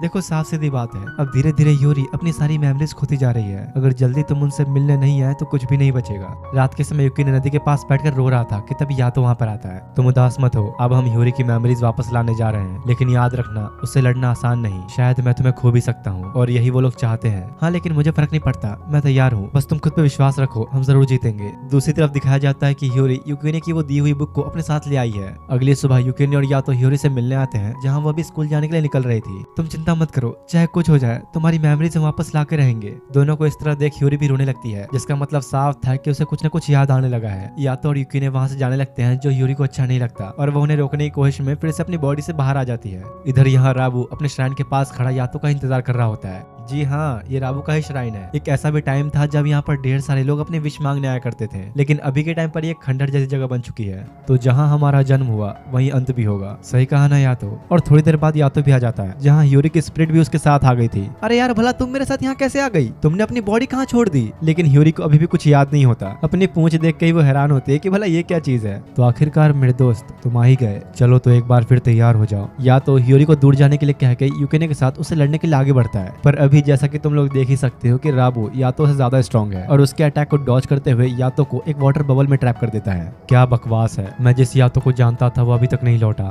नहीं यार मैं फंस नहीं सकता, ऐसे तो मैं सांस भी नहीं ले पाऊंगा। पर तब यूरी वहाँ आके उसे बबल से बाहर निकाल लेती है। तुम पागल हो क्या? यहाँ क्यों आई? दूर रहने के लिए बोला था ना मैंने। पर चलो कोई बात नहीं, जान बचाने के लिए शुक्रिया, और अब दूर ही रहना तुम। यातो आखिर तुम इतने कैसे बदल गए? दोबारा जब राबू के ऊपर यातो ने अटैक किया तो वो उसे पूछता है आखिर वो कहाँ है, वो गॉड ऑफ वॉर जिसे मैं जानता था, और एक लात मार के उसे दूर फेंक देता है। यातो फिर से उठकर उसे दोबारा लड़ने आ गया, लेकिन राबू उससे बार बार एक ही बात पूछ रहा था कि वो यातो कहाँ है जिसे मैं जानता था। कहाँ गई तुम्हारी वो खून की प्यासी चमकती हुई आंखें? आखिर कहाँ है असली गॉड ऑफ वॉर? लेकिन यातो अभी कुछ भी जवाब नहीं देता। उसके अटैक को डॉज करके राबू ह्यूरी को देखता है, शायद तुम्हें वापस लाने के लिए इतना काफी नहीं। और अगले ही सीन में ह्यूरी के पास आके उसे मारने ही वाला था कि यातो उसे रोक लेता है और जल्दी से ह्यूरी को लेकर वहां से भागने लग गया। उन दोनों की लड़ाई से मौसम में भी काफी बदलाव आने शुरू हो गए थे, जिसकी वजह से बहुत सारे फैंटम्स भी सामने आने लगते हैं और इन्हें मारने का काम मिशामुने संभाल रही होती है। कुजुमा क्या तुम जानते हो ये सारे फैंटम्स इतने ज्यादा एक्टिव क्यों हो गए? हाँ, ये दो गॉड्स की लड़ाई की वजह से हो रहा है, गॉड ऑफ कैलेमिटी और गॉड ऑफ वॉर की वजह से, जो सुनकर मिशामुने भी हैरान हो जाती है। दूसरी तरफ यहाँ पर यातो ह्यूरी और यूकिने के साथ एक बड़ी सी चट्टान के पीछे छुपा होता है। वो तो कुछ ज्यादा ही स्ट्रॉन्ग है। यातो मुझे नहीं लगता कि तुम उससे लड़ पाओगे, तुम दोनों अभी के लिए यहाँ से चले जाओ, मैं उससे कैसे भी करके लिपट लूंगा। अब इससे पहले कि वो लोग कुछ प्लान कर पाते, राबू ने ढूंढ लेता है और वो छोटी सी बॉल जिसमें ह्यूरी की मेमोरीज मौजूद थी उसे बहुत दूर फेंक देता है। यातो जल्दी से भागते हुए जाके उसे कैच करने ही वाला था कि इतने में राबू बॉल को डिस्ट्रॉय कर देता है और साथ ही अब ह्यूरी भी बेहोश हो चुकी थी। तो यातो पहले उसे ले जाकर आराम करने के लिए उसे साइड में रख देता है। तो क्या अब मैं असली गॉड ऑफ वॉर से मिल सकता हूँ? मुंह बंद कर अपना, यूकिने तुम तैयार हो जाओ। और यातो उसकी तरफ देखते हुए एक बहुत ही डेंजरस किलर लुक देता है। और सही में कह रहा हूँ यार, जब एनिमे के अंदर मैंने ये सीन देखा था तो मुझे गूज़बम्स तक आ गए थे। अब तुम लोगों को समझ में आएगा कि यातो को गॉड ऑफ वॉर क्यों कहते हैं। अगले ही सेकंड यातो इतनी तेज राबू के ऊपर अटैक करता है कि उसे कुछ पता ही नहीं चलता कि यहाँ पर आखिर हुआ क्या। जिसके बाद राबू और यातो दोनों के बीच ही एक सीरियस बैटल शुरू हो जाती है, लेकिन इस बार यातो भारी पड़ रहा होता है और जीत भी एंड में उसकी ही होती है। कोई बात नहीं, मैं बिल्कुल यही चाहता था, हम दोनों ही तबाही के देवता हैं और अब होगी असली लड़ाई शुरू। चलो अब मैं तुम्हें दिखाता हूँ अपनी असली ताकत। और राबू अपना मास्क उतार लेता है और तब पता चलता है कि उसकी एक आंख है ही नहीं। राबू पूरे आसमान के आंधी तूफान को अपने अंदर अब्सॉर्ब करने लगता है, जिसमें काफी सारे फैंटम्स ही मौजूद थे। कर क्या रहे हो तुम? एक गॉड होने के बावजूद फैंटम्स के साथ मर्ज हो रहे हो? हाँ, क्योंकि तुमसे लड़ने के लिए मैं किसी भी हद तक जा सकता हूँ। और एक बार फिर से दोनों के बीच लड़ाई शुरू हो जाती है। उनके ऐसे अटैक्स की वजह से एक बड़ी सी चट्टान कट के ह्यूरी के ऊपर गिरने लगती है, जो यातो देख लेता है और जल्दी से उसे बचाने के लिए जाने ही लगा कि राबू मौका देखते ही दोनों के ऊपर अटैक कर देता है। थोड़ी देर बाद जब आसपास की धूल हटी तो दिखाया जाता है कि यातो ने ह्यूरी को बचा लिया और सारी चट्टानें उसके ऊपर ही गिर रही हैं। दूसरी तरफ ह्यूरी अपने माइंड के अंदर खुद से पूछ रही होती है कि आखिर मैं कौन हूँ, कहाँ हूँ और कुछ याद क्यों नहीं आ रहा मुझे। ये कैसी महक है, मैं शायद इसे जानती हूँ। गॉड यातो क्या ये तुम हो? और जब उसने आंखें खोली तो देखती है कि यातो उसके पास बैठा रो रहा है। ह्यूरी उसके गाल पर हाथ रखते हुए कहती है शांत हो जाओ, अब मैं आ चुकी हूँ। यातो ये देख के इतना खुश होता है कि उसे गले से लगा लेता है, लेकिन जोश जोश में आके बेचारा उसे कुछ ज्यादा ही चिपकने लग जाता है। तो ह्यूरी उसे एक जोर का लात मार के दूर करती है। नामुमकिन, इसने मेरे स्पेल को कैसे तोड़ दिया? ऐसा तो हो नहीं सकता। मुझे कोई फर्क नहीं पड़ता, अब मैं पहले इसे ही खत्म करूंगा। यातो उसे सब बता ही रहा होता है कि वो यहाँ पर आई कैसे, कितने में राबू ह्यूरी को ही खींच लेता है। आखिर बात क्या है यातो, तुम पहले जैसे क्यों नहीं हो पा रहे? भूल गए तुम हम कैसे गॉड्स हुआ करते थे? हम लोगों की लालच से भरी पूरी इच्छाओं पर जीते थे। चुप रहो, वो हमारा पास्ट था, जिससे अब मुझे कोई फर्क नहीं पड़ता। मैं वो सब भूल चुका हूँ। और तुम भी भूल जाओ, ह्योरी को छोड़ दो। तो ऐसा है, सारी फसाद की जड़ी लड़की ही है। ठीक है यातो, तो अब तुम्हें वापस लाने के लिए मैं इसकी बलि देने जा रहा हूँ। लेकिन इससे पहले कि वो कुछ भी ऐसा करता, यातो एक बहुत ही पावरफुल अटैक करता है जिससे राबू के अंदर के सारे फैंटम्स खत्म हो जाते हैं, जिस वजह से राबू अब पूरी तरह कमजोर पड़ गया। ह्योरी भागते हुए यातो के पास आके कहती है, बहुत हो गया, चलो अब हम लोग वापस चले। मैं चाहती हूँ कि तुम ये सब कुछ खत्म करके मेरे साथ वापस चलो। ऐसा है तो ठीक है, तुम्हारी इच्छा सुन ली गई है। और अगले ही सेकंड यातो पलक झपकते उस पर अटैक करता है जिससे राबू का वो मास्क बीच से कट के गिर गया। असल में उसने इस मास्क के कर्स पावर से ही अपनी बॉडी को फिर से हासिल किया था, तो इसलिए अब इसकी कर्स पावर खत्म होने की वजह से राबू भी गायब होने लगता है और मरते हुए यातो से कहता है, हम लोगों की इच्छाओं को कितना भी पूरा कर दें, लोग हमसे फिर भी डरते थे। भले ही हम दोनों तबाही के देवता थे, लेकिन आखिर में हमारा वजूद लोगों की इच्छाओं की वजह से ही था। और एक इंसान की इच्छा तो हर वक्त बदलती ही रहती है। इसलिए जब मैं 500 साल सोने के बाद जागा तो बस मरना चाहता था, लेकिन किसी और के हाथों से नहीं, सिर्फ तुम्हारे हाथों से। यातो, वो सिर्फ तुम थे जो मुझे समझते थे। और देखो, अब मैं तुमसे पहले जा रहा हूँ, पर भूलना मत,